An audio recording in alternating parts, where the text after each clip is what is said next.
שלום לכל מי שצופה. היום אנחנו נלמד מרפורט מקצועי של בן אדם ממדיום, הלופ של invite only שהוביל ל$3,000 payout. אנחנו נראה את זה. $3,000 בערך בישראל זה 9,000 שקל. 9,000 שקל על הפרצה הזאתי. אנחנו נפתח אותה דרך פתח קישור מלא. אם אתם רוצים את הקישור לאתר הזה או ולקרוא לבד ולהבין לבד דברים, יש לכם פה גם CTF'ים. אם אתם רוצים, יש לכם ריפורטים, יש לכם את כל המקורות שיש. אז יש את הקישור למטה בעצם לריפו הזה. זה כלי שלי ספציפי, אז אתם יכולים לקרוא, לדעת איך אנחנו מורידים את זה ובעצם להשתמש בעצמכם. אז בחזרה לריפורט. אוקיי.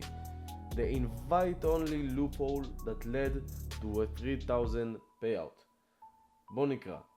לפני שאנחנו ממשיכים, מה שרציתי להגיד זה שהאפליקציה שאני יצרתי בעצם מביאה לך דברים שהם מאוד חדשים.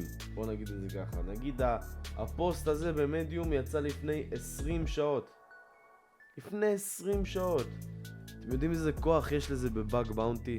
איזה כוח יש לזה בשוק? אתם יכולים להיכנס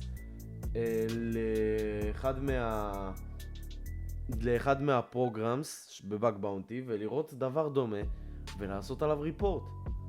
זה ממש ממש חשוב הדבר הזה. אז בואו נמשיך לקרוא. אז פה הוא מסביר שבקיץ שעבר הוא קיבל invite ל-Private Bug Bounty Program. סבבה? בבאג באונטי יש גם פרוגרמס שהם פרטיים, שהם לא רוצים להביא לכל אחד, אבל הם מביאים לפי הרפיוטיישן. עכשיו, הוא קיבל לפלטפורמת סאס מאוד מאוד מאוד מאוד גדולה, ובפלטפורמת סאס הזאת יש הרבה מידע רגיש, סבבה? והם צריכים לבדוק את ההבטחה שלהם. בשביל לבדוק את ההבטחה הם צריכים להביא Bug Bounty Hunter, שבמקרה הזה הוא גם פנטסטר שלהם. אז עכשיו הוא מראה לנו איך הוא השיג את הבאונטי הזה של ה-3,000. אוקיי, אז פה הוא מספר על האסטרטגיה. האסטרטגיה היא כזאתי. הוא מספר על האסטרטגיה שקוראים לה Hunting the Invisible, שבעברית זה אומר לצוד את הבלתי נראה. עכשיו, הבן אדם נכנס והוא ראה שהוא לא יכול לעשות sign up כי אין לו אקאונט, אין לו משתמש. אז הוא ביקש מהפרוגרם, בעצם מהאנשים של החברה, להביא לו משתמש כבר, ואז משם הוא יצליח וינסה לעשות עליו bug bounty. ושהוא קיבל משתמש, אז הוא נכנס לכל ה-juicy stuff. ויש פה data exposures ו-bills ו-user permission, ואת כל זה הוא יכול לבדוק עכשיו. אז הוא ראה בעצם באפליקציה פיצ'ר בשם invite team member, סבבה? ושהוא ראה את ה-URL שדרכו הוא עושה invite ל-team members, בעצם לאנשים מתוך הקבוצה.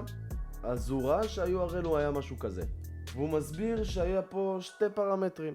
יש פרמטר של טוקן שהוא היה עם אש מסובך ובלתי אפשרי לנחש מה יהיה הדבר הבא, ובלתי אפשרי גם לעשות ברוט פורס או לנסות לבדוק בעצם טוקן אחר ולעקוף את הדבר הזה. אבל היה עוד משתנה אחד, האורג איי-די, והאורג איי-די הזה היה פשוט מספר שלם. ועכשיו אנחנו יודעים לחלק של מה אם.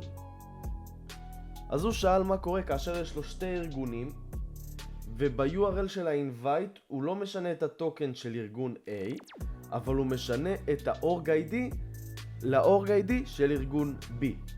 עכשיו הוא עשה שתי טסט אקאונטס, שתי משתמשים שהם בטסט, והוא ניסה לעשות בעצם את מה שהוא חשב שאפשרי, והתוצאה שהוא קיבל הייתה אירור.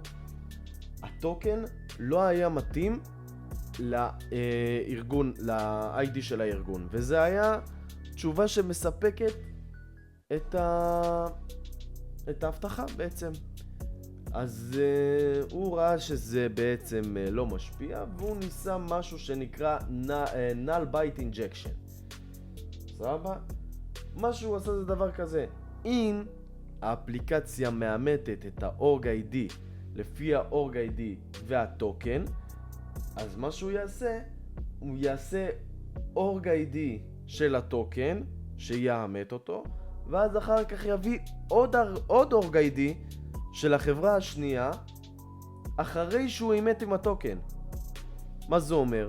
זה אומר שהאפליקציה עושה success לזה שהטוקן וה-org ID באמת נכונים, ואחר כך שולפת מידע מה-org ID השני. עכשיו בוא נראה אם זה עבד לו. אז הוא עשה request משהו כזה. אז הוא שלח את ה-request הזה, אתם רואים API V1, כמובן כל מה שאנחנו רואים פה זה לא באמת הנתיבים ולא באמת ה-ID'ים, כן?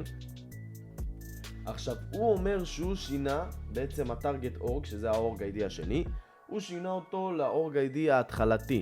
נגיד במקרה הזה ל-org ID הראשון היה 100, שהוא בעצם מאמת אותו עם הטוקן, וה-org ID השני הוא בעצם של האדמין, הוא הדיפולט, נכון? הוא עכשיו הוא אומר usually the ID for the platforms on internal global admin, סבבה? global admin, זה אומר שהוא ייקח את ה-ID הראשון. לא, הוא באמת לקח את ה-ID הראשון. אז בוא נראה אם הוא הצליח בעצם לעקוף את זה. אוקיי, אז פה הוא מסביר על הבריץ', account takeover, סבבה? הוא השתלט על חשבון. ואיך הוא עשה את זה? אחרי שהוא שלח את הבקשה, הוא ראה שהיה הבזק מסוים בהודעה, ושאחרי שהוא קיבל את ההודעה, הוא קיבל Welcome Admin. אז עכשיו, הוא לא היה כבר בארגון A, והוא לא היה גם בארגון B. הוא פשוט נכנס בתור האדמין לאדמין פאנל. שזה מאוד מאוד מסוכן. הוא יכול לעשות כל דבר שהאדמין יכול לעשות. ואפילו לראות API ולראות דאטאבייס ולראות הכל. והוא השתמש בעצם בשתי פגיעויות שונות. ב-IDOR ובלוג'יק פלואו שהוא מצא במערכת. ואחרי שהוא עשה verify להכל, הוא שלח הכל לארגון וקיבל payout של $3,000. אתם יכולים לראות פה את התהליך, הוא צירף פה את התהליך. ב-2 בצהריים הוא עשה submitted לריפורט, ואז אחרי זה אתם רואים את הסטטוס, critical, אתם רואים את ה-fix deployed ואת ה-bounty $3,000.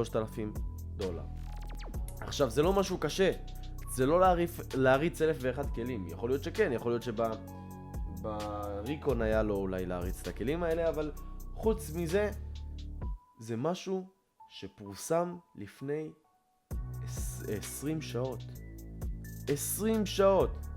עכשיו כל הדבר הזה, שהוא עכשיו הראה לנו, קורה כיום, וזה מאוד מאוד מסוכן. עכשיו, אם אתה בעל מקצוע ואתה לומד את הדבר הזה ואתה רואה את הריפורטים האלה, אתה יכול להבין. אז זה היה הסרטון להיום. אני מקווה שנהנתם, מקווה שצפיתם בזה ואתם הבנתם את ההשלכות של IDOR ולוג'יק פלואו. סבבה שזה בעצם גם פרצות ש-AI לא יכול להגיע אליהם בינתיים. אז אתם יכולים ללמוד אותם ולהתעמק בהם, כי ככל שזה יותר אנושי, ככה זה יותר פריץ. טעויות אנוש קורות כל הזמן. אז עד הפעם הבאה, יאללה ביי.